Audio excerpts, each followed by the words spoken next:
Hey guys मु पहुँची जाइए इस्कन टेम्पल रे। चलतु गाइस भीतर को जावा। देखंतु मंदिर पहाच गुड़िक के सुंदर देखा।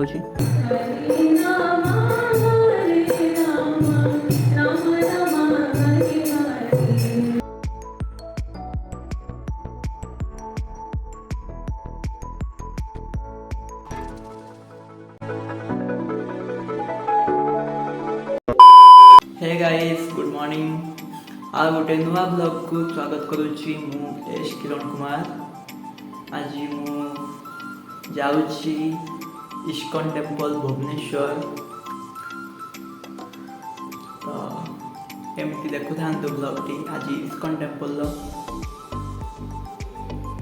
पूरा आपण को व्यू को देखी। इस्कन टेम्पल व्यू देखी केमती देखा। तो ब्लॉग टी को लास्ट पर्यंत देखु। चलतु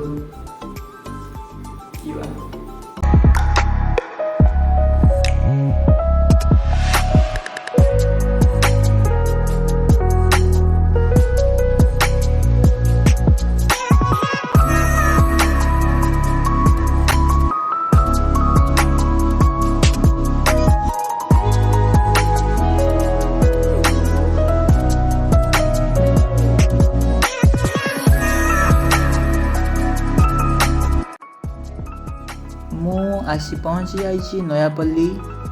यही ओभरब्रिज तले आरपट को गले जाए इस्कन टेम्पल रे पहुँचवा।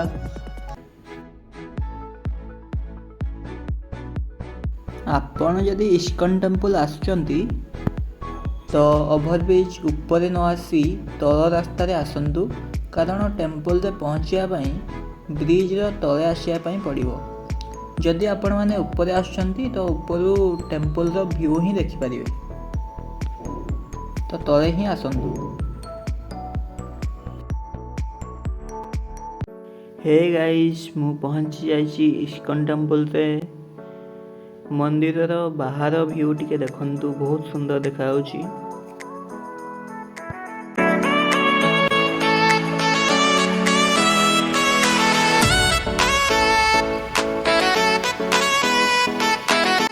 देखंतु धला आउ सबुज रंग रे सुसज्जित मंदिर केते सुंदर देखा।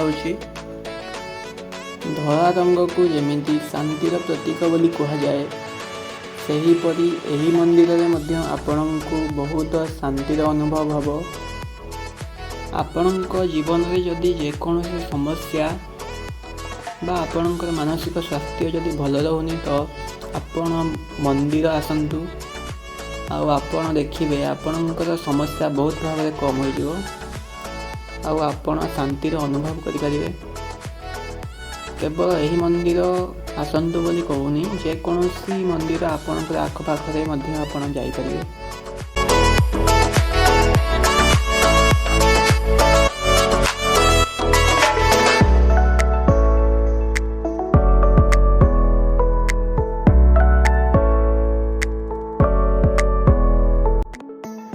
चलतु गाइस भीतर को जावा।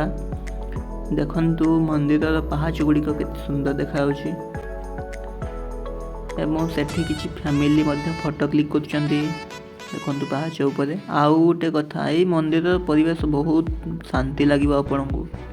तो गोटे थर निहाती बुलिकी जातु इस्कन टेम्पल भुवनेश्वर। मु कहीं कथा कहूँ आपण मैंने निजे आसले जानीपर। मु आसी जाइए मंदिर भीतर को।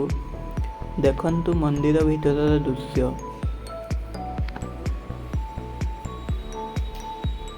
प्रभुंकर दर्शन रे जो शांति मिले ताठारु अधिक शांति मिले प्रभुंकर नाम जप कले।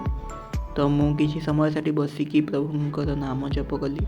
एवं आउ गोटे कथा कहवाई आपण मानकु चाहूँगी कि आपण माने जेतेबेले फ्री रहउचंती मंदिर न आसिले भी आपण माने जो स्थान रे अछंती सेही ठारे मध्य प्रभुंकर नाम जप करंतु, कारण नाम जप करिवा द्वारा आमर आत्मा को बहुत शांति मिले एवं मानसिक चाप मध्य मुक्ति मिली थाए। आपण माने नाम जप करंतु तो आपण माने मध्य अनुभव करि परिबे।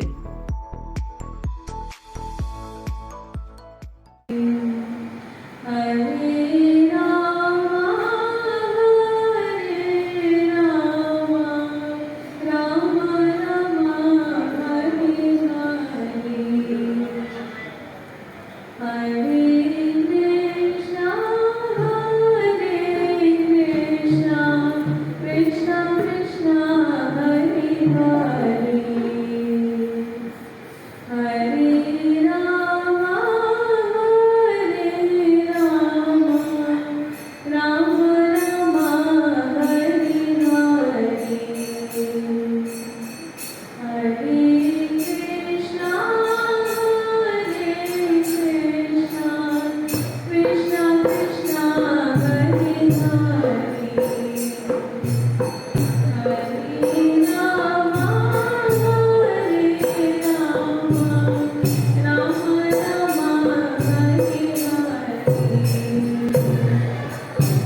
मंदिर भितर केतेगुड़िए दुकान मध्य रही।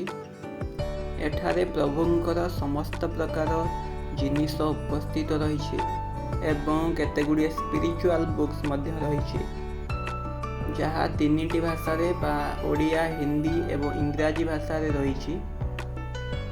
आपण को जो भाषा पसंद आपण से भाषा बुक किनी पारिबे।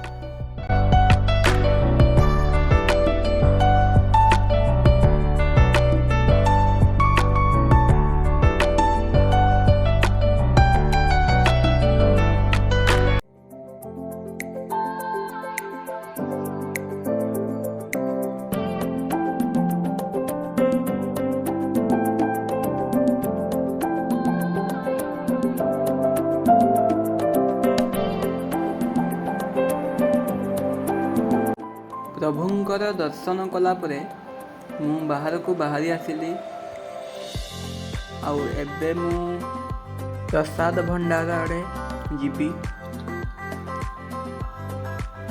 कारण मते भोक लगुची बहुत जोर रे।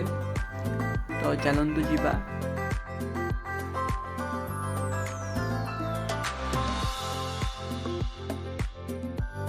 देखंतु एठी समस्ते निज निज जूता रखिछंती।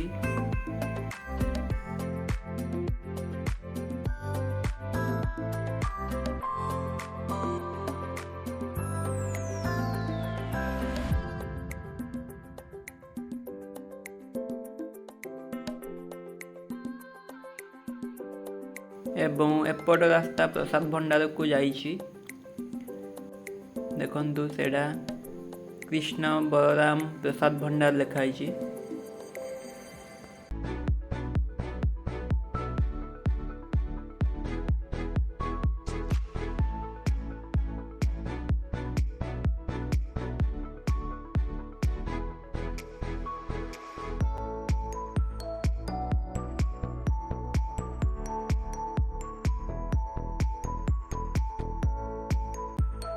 एठारे बहुत सारा स्वीट्स एवं टिफिन रे बरा आलुचप एवं ब्रेड चप इत्यादि खाद्य मिलुची। मीठा तो मु खाएनी तो बरा खाइली आउ सेटा भी बहुत टेस्टी थिला।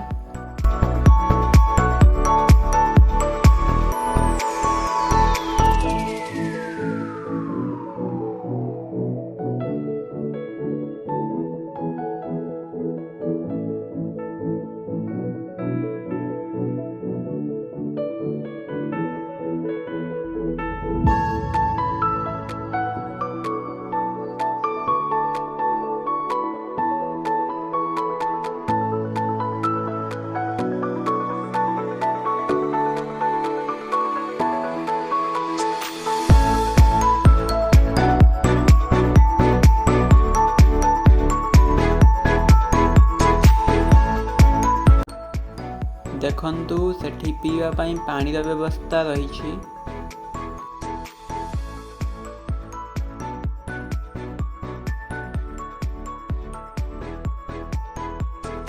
आउ टिके आगो को गला परे ब्रह्मचारी मानकर आश्रम देखा मिले एवं सेठी मध्य प्रसाद महल रही।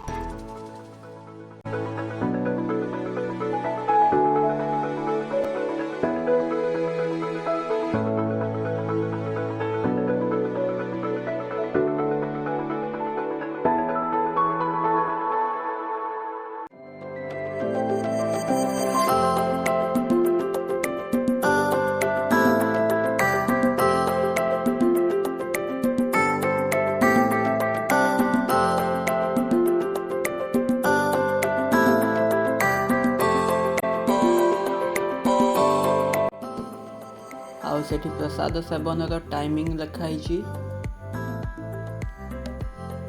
आपण माने यही टाइम रे आसिले प्रसाद पाई परिवे।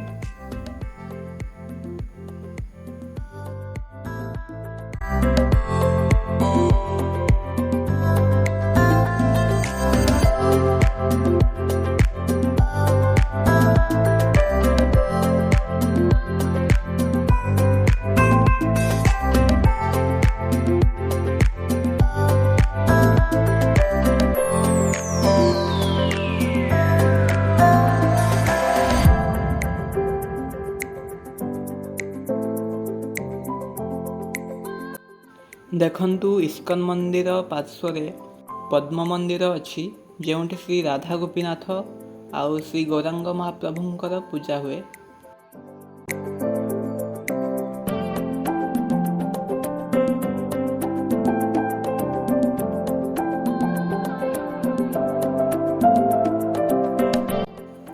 आपण माने जदि एही मंदिर को आसिया पाई चाहुचंती तेबे एही वीडियोर तले डिस्क्रिप्शन रे एठाकार लोकेशन मु दे देइछि, सेठी क्लिक करी आपण मंदिर को आसी परिबे। एवं आपण जदि मंदिर इतिहास विषय जानिया पाई चाहुचंती तो एही वीडियोर डिस्क्रिप्शन रे मु पूरा ओडिया रे लिखि देइछि, आपण माने सेठा को जाई पढ़ी परिबे। ब्लॉग टी को एही पर्यंत देखिथिबारु धन्यवाद। एवं ब्लॉग टी जदि भल लागि थाए लाइक कमेंट शेयर करंतु आउ चैनल को सब्सक्राइब कर देवे। देखा आउ गोटे नुआ ब्लॉग रे रहिली। जय श्री कृष्ण, राधे राधे।